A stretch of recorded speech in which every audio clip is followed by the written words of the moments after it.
tuwing sumasapit ang buwan ng Agosto, nagsasagawa po tayo ng medical mission sa iba't ibang lugar sa bansa. Sa pakikipagtulungan po yan ng Farex Health Corporation.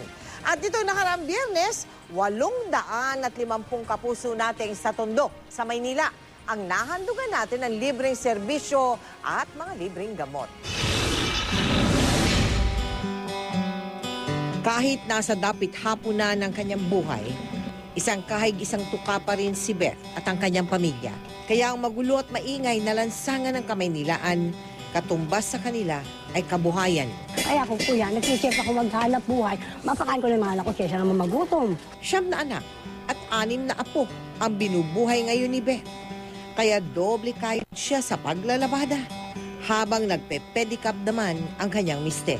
Ang kita nilang mag-asawa sa isang araw, 100 piso. Mula sa pool kuya, na maliit pa na naglalabada na ako. Hanggang ngayon, labandera pa rin ako. Ginagawa ko, naglagis na lang ako sa pool, tulong mo ko. Kung sakaling may magkasakit ako, kawawa mga anak ko. Sobrang sipag niya po lahat po ginagawa niya para sa amin.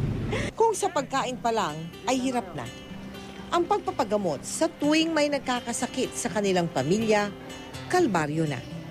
Ang kwento ng pamilya ni Beth ay kwento rin ng ilan pang pamilya sa Tondo, sa Maynila.